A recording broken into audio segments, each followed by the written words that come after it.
Hi, mga ka-Real Asia Talk. Ngayon, tatalakayin natin ang isang matindi at action-packed na Korean thriller na tiyak na hihila sa'yo mula umpisa hanggang dulo.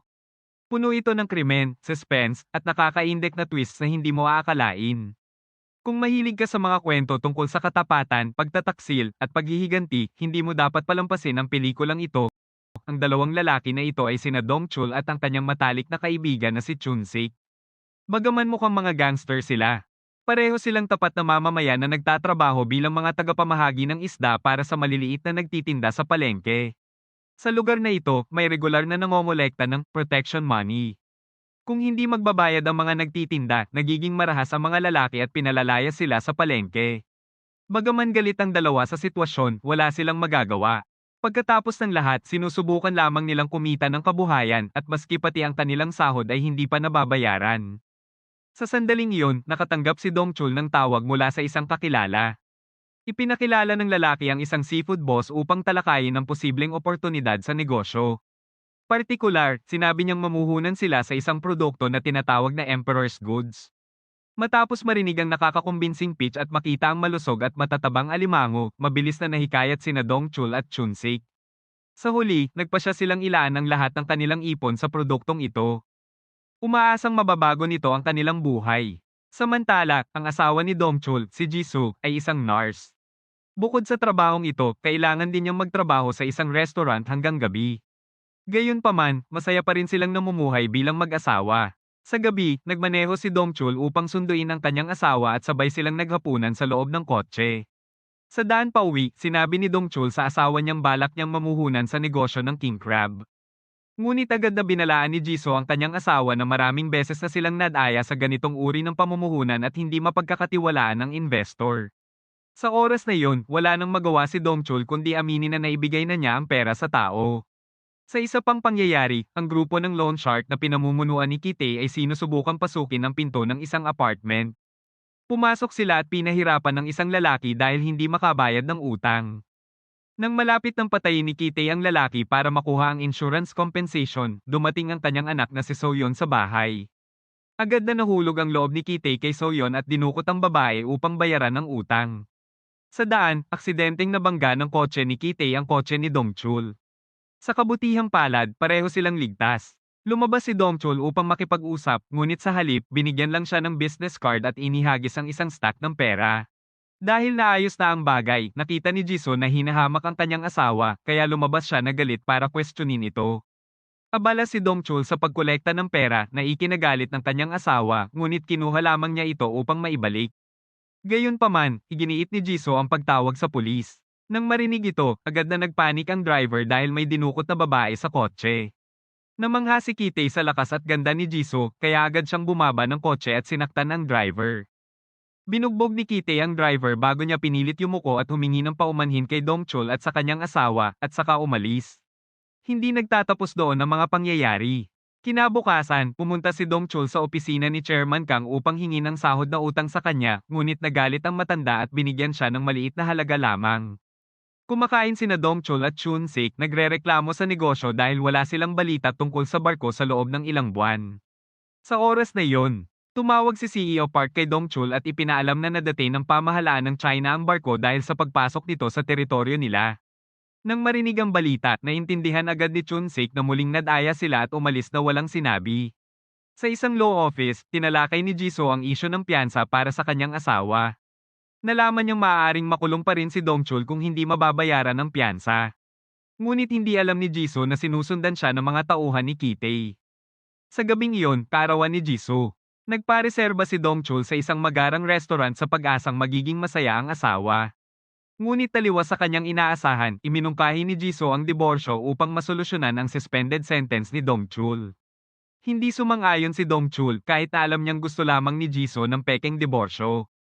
Inamin niya sa asawa niyang nag-invest siya sa king crab shipment gamit ang kanyang ipon at mga utang na umaabot sa 100 milyon. Nang marinig ito, agad na naubos ang pasensya ni Jisoo at sumigaw sa restaurant. Sinubukan siyang pakalmayan ni Dongchul at naglabas pa ng birthday cake upang maibsan ang galit ng asawa, ngunit umalis na si Jisoo. Pagdating sa bahay, naisip ni Jisoo na baka nag-overreact siya. Nag-text siya sa asawa na bumalik agad sa bahay. Natutuwa si Dongchul sa mensahe at dinala ang birthday cake pabalik. Habang bumabalik, malakas ang ulan at napilitang huminto ang kotse dahil sa dalawang kotse sa harap. Hindi niya alam ng mga tauhan ito ni Kitty na sinadya upang harangin ang daan.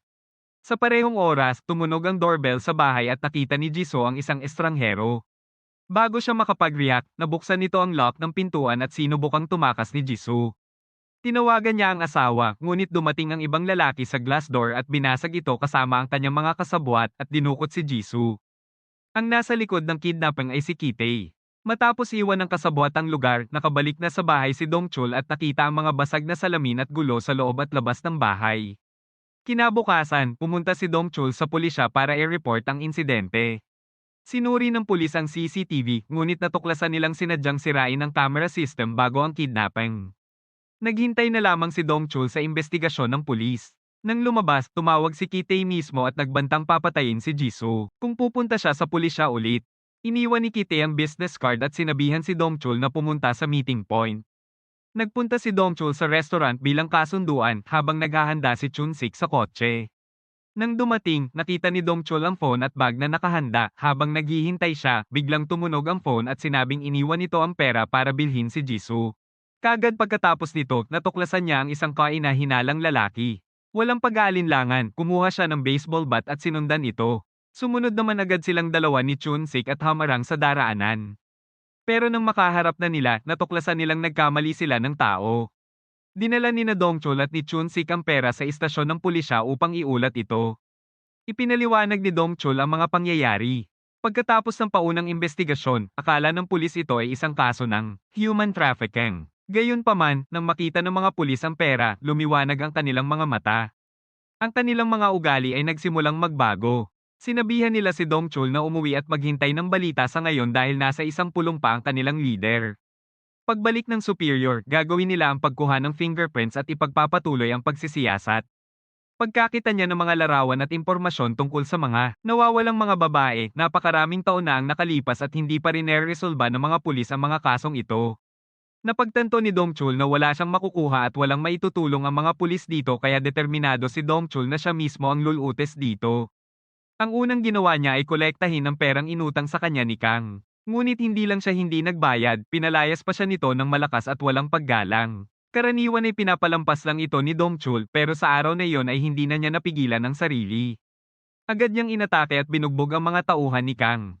Isa-isa niyang sinuntok ang mga mukha ng mga ito hanggang sa halos hindi na makilala.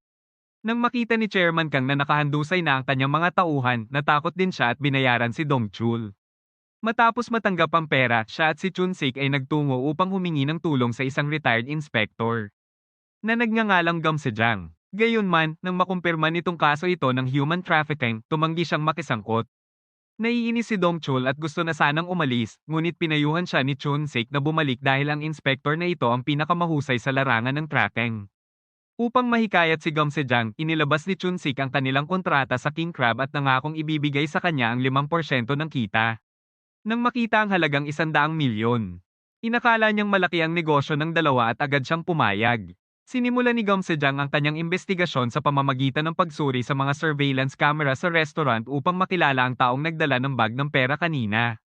Pagkatapos nito, nagpanggap si Gam Sejang bilang isang pulis upang lapitan at mangalap ng impormasyon.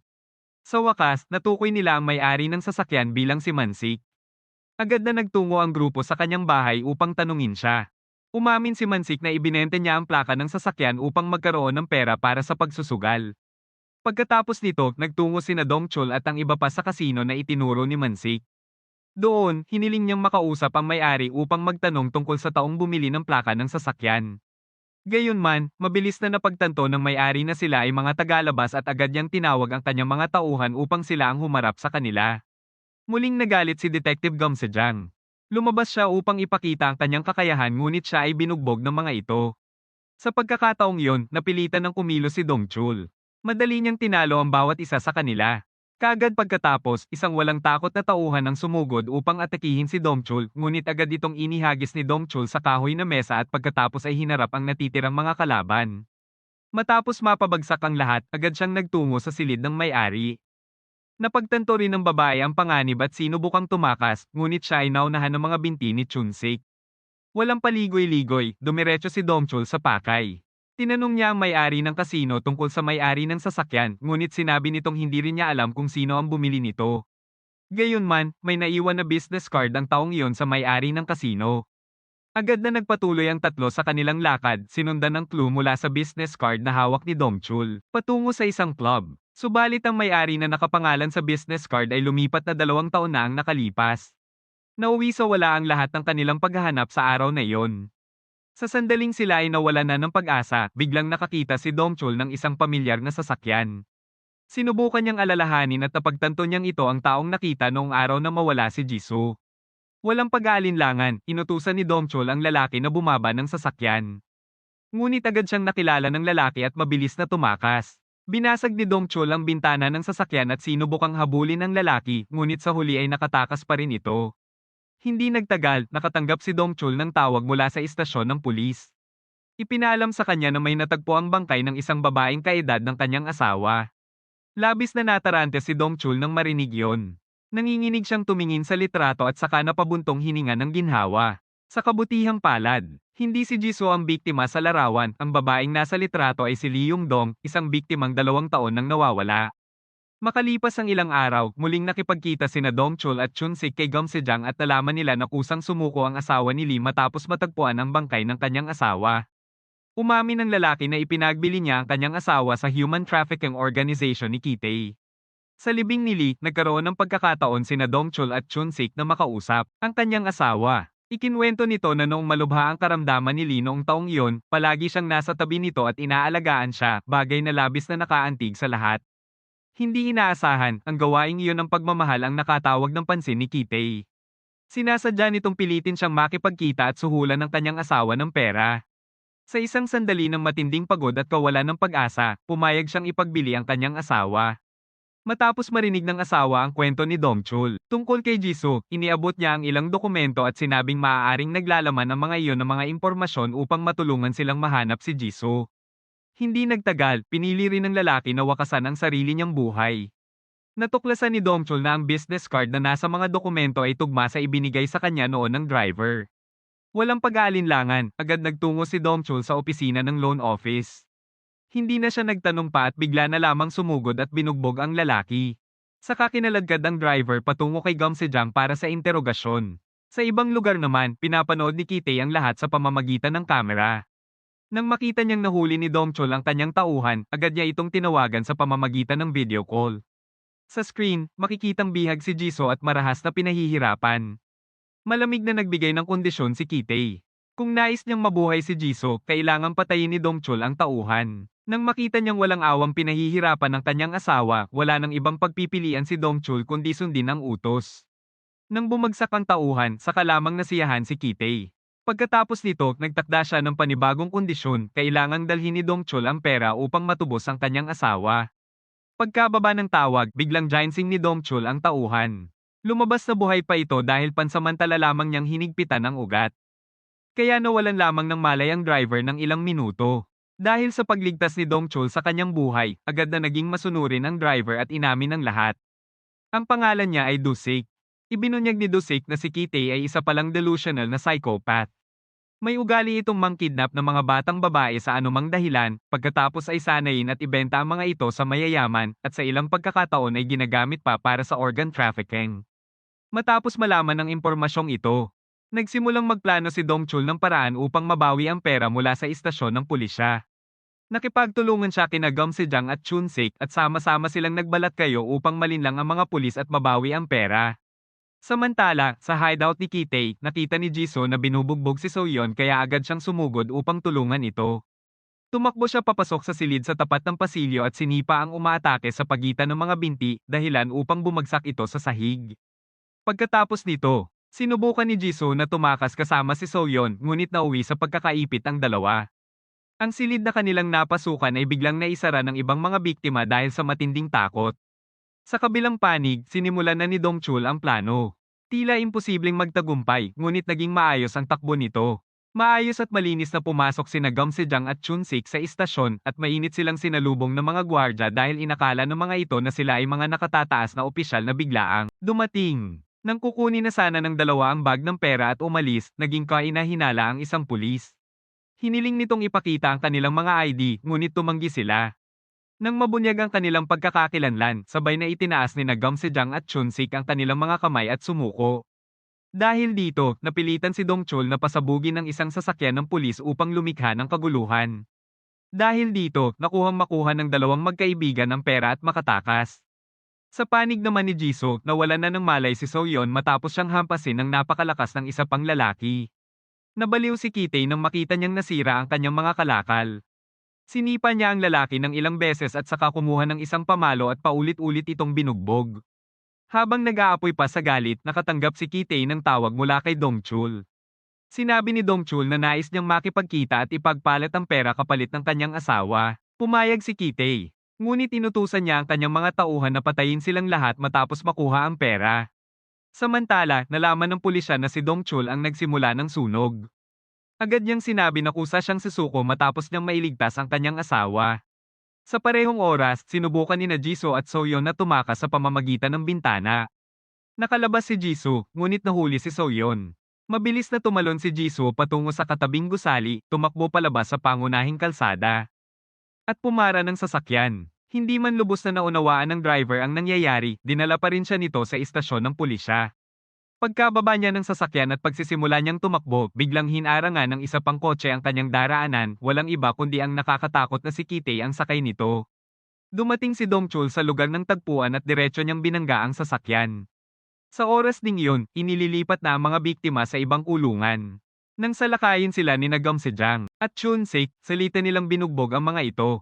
Pagkatapos nito, dinala nilang dalawa ang mga babae sa isang ligtas na lugar. Samantala, pumasok si Dongchul sa gusali upang makipaglaban at sa isang suntok lamang ay tuluyan niyang pinabagsak ang gangster. Natuklasan din ni Dongchul sa pamamagitan ng kamera ang silid kung saan ikinulong ang kanyang asawa. Sa isang iglap, umakyat siya sa itaas na palapag. Sa sandaling iyon, hinaranggan siya ng isang tauhan ni Kitay. Ibinangga ni Dongchul ang lalaki sa pader na parang ipis. Pagkabagsak ng una, may dumating agad na isa pa, ngunit hindi rin siya nag-atubiling makipaglaban. Nakita rin ng isa pang tauhan ni Kitay sa loob ang marahas na pagyanig ng pader. Mabilis niyang ikinandado ang pinto at naghanda ng patalim upang umatake. Ngunit bago pa siya makapanakit, agad siyang pinatumba at nawala ng malay dahil kay Dongchul. Nang makita ng natitirang kalaban na nakahandusay na ang kanyang kasamahan, agad siyang naglunsad ng kontra-atake. Batay sa kanyang galaw at lakas ng mga suntok, malinaw na hindi siya pangkaraniwan. Gayunpaman, gaano man siya kagaling sa suntukan at sipa, napigil at natalo pa rin siya ni Dongchul. Pagkalabas niya, nasalubong naman niya ang isang grupo ng mga taong may dalang armas. Bagamat ayaw ni Dongchul na makipaglaban sa kanila, napilitan siyang gawin yon. Matapos ang isang nakakapagod na labanan, tuluyan ding tinapos ni Dongchul ang lahat. Ngunit hindi pa rin siya pinakawalan ng mga tauhan ni Kitay. Nasagupan ni Dongchul ang isang lalaking mas mataba pa sa kanya. Sunod-sunod ang suntok at sipa ng kalaban, dahilan upang hindi na siya makapagtanggol. Matapos maranasan ng matinding sakit, hindi na ito nakayanan ni Dongchul. Sinunggaban niya ang matabang lalaki at binuhat, dahilan upang mabasag ang kisame. Dahil alam niyang nauubos na ang oras, mabilis na nagtungo si Dongchul sa kinaroroonan ng kanyang asawa. Hindi nagtagal, dumating din ang mga pulis sa lugar upang arestuhin ang mga kriminal. Dahil hindi pa rin natatagpuan ni Dongchul ang kanyang asawa, kinuha niya ang isang sasakyan ng pulis upang ipagpatuloy ang paghahanap. Sa daan, nasalubong niya ang sasakyan ni Kitay. Sa parehong oras, nakatanggap si Kitay ng balita mula sa kanyang mga tauhan na inaresto na ng pulisya ang lahat. Nang marinig yon, agad niyang napansin ang sasakyan sa kanyang harapan at nakilala si Dongchul. Inakala niyang isang pulis ito kaya mabilis siyang tumakas. Nakilala rin ni Dongchul ang taong papasugod sa kanya. Isa ang sumusulong habang ang isa naman ay umatras. Agad itong umikot ng 180 degrees at saka mabilis na humarurot palayo. Nagpatuloy ang isa pang habulan. Parehong pinabilis ng dalawang sasakyan ang takbo at mahusay na umiwas-iwas. Ngunit para sa isang taong handang gawin ang lahat upang mailigtas ang kanyang asawa tulad ni Dongchul, walang makapipigil sa kanya. Pinabilis ni Dongchul hanggang sa sukdulan ng takbo at diretsong bumangga sa sasakyan ni Kitay. Nang makita ang mapanganib na sitwasyon, agad na ginamit ng duwag na si Kitay si Jisoo bilang panangga. Sa sandaling makita ni Dongchul ang kanyang asawa, kitang-kita ang kanyang pag-aalala. Batid niyang hindi niya maaaring pilitin ang kalaban na mamatay, kaya sinubukan niyang pabilisin upang harangan ang daraanan nito. Sinikap ni Dongchul na salagin ang unahan ng sasakyan ni Kitay. Ngunit nabigo siya, kaya napilitan siyang biglang magpreno. Dahil dito, bumangga ang sasakyan ni Kitay sa likuran ng kanyang sasakyan at kasabay nito ay tumama ang ulo ni Kitay sa unahan. Sa gitna ng labanan, naaksidente ang sasakyan ni Dongchul at dumulas pababa sa gilid ng burol. Bagamat labis na nasira ang sasakyan, maswerte pa ring nakaligtas si Dongchul. Si Kitay naman ay baliw na baliw sa sakit sa sandaling iyon. Bumaba siya ng sasakyan at may dala ng palakol. Pagkatapos nito, tuloy-tuloy na hinampas ni Kitay ng palakol si Dongchul, ngunit mabilis itong umiiwas sa bawat palo. Habang mas marami ang hampas, mas nawawala sa kontrol si Kitay. Nagalit siya at tumalon sa hood ng sasakyan upang pilitin si Dongchul na lumabas. Ngunit nang ibaba niya ang ulo upang tingnan ito, nawalan siya ng depensa. Agad siyang sinunggaban ni Dongchul sa leeg at pinagsusuntok ng halos mamatay. Pagkatapos na maitaboy si Kitay, lumuhad siya at humingi ng tawad. Inamin lahat ng kanyang pagkakamali. Nilagay ni Kitay ang isang kutsilyo sa kanyang leeg, balak tapusin ang kanyang buhay, ngunit ang totoo, ginawa niya yon upang sa pagkakataong hindi nakatingin si Dongchul, sasaksakin niya ito. Gayunpaman, bago maabot ng kutsilyo si Dongchul, nahuli niya ito at pinaikot ang braso ni Kitay na nagdulot ng matinding sakit. Binigyan din niya ito ng ilang suntok pa, dahilan upang bumagsak si Kitay. Sa wakas, dali-daling tumakbo si Dongchul papunta sa sasakyan ni Kitay upang iligtas ang kanyang asawa. Pagkatapos nito, niyakap nila ang isa't isa at umiyak ng parang walang humpay. Lubos na pagod si Dongchul at bumagsak sa gilid ng kalsada. Hindi nagtagal, dumating ang ambulansya at pulis. Ang kaso ng human trafficking ay naging usap-usapan sa lahat ng dako at si Dongchul ang nagwasak sa buong gang kriminal. Dagdag pa rito, iniulat din sa TV na pinakawalan na ng China ang king crab ship. Sa pagtatapos ng pelikula, dinala ni Dongchul ang kanyang asawa sa isang restaurant gamit ang Mercedes. Ang batang si So-yeon, na dating dinukot, ay nagtatrabaho rin sa restaurant na ito. Samantala, sina Chun-sik at Gum Sejang ang namamahala sa operasyon dito. Sa huli, nagawa ni Dongchul na bigyan ng kanyang asawa ng isang buong buhay. Ang pelikulang ito ay isang roller coaster ng emosyon at adrenaline. Ipinakita ng kwento ni na Dongchul at ng kanyang kaibigan na si Chun-sik. Kung gaano kalayo ang kayang gawin ng ordinaryong tao kapag hinarap ang pagtataksil at panganib. Ang mga action scenes ay intense at maayos ang choreography, at ang suspense ng kidnapping at human trafficking ay talagang nakapukaw ng atensyon. Ang pinaka nagustuhan ko ay ang kombinasyon ng high-stakes action at emosyonal na lalim ang pagmamahal at determinasyon ni Dongchul para sa kanyang asawa ay nagbigay ng puso sa pelikula. Sa kabuuan, isang nakakaingganyong pelikula na tiyak na ikatutuwa ng mga mahilig sa crime thrillers na may malalim na kwento. At yan ang isang nakaka-addict na Korean action movie. Mula sa kapanapanabik na kwento hanggang sa mga jaw-dropping fight scenes, talagang pinapanatili ng pelikula ang tibok ng puso mo at nakatutok ka sa screen. Ano ang masasabi ninyo sa laban ni Dongchul para sa hustisya at sa pagsagip sa kanyang asawa? I-comment ninyo sa ibaba at huwag kalimutang i-like ang video na ito at mag-subscribe sa Real Asia Talk para sa mas marami pang movie reviews at updates mula sa Asia. Kita-kits sa susunod na video.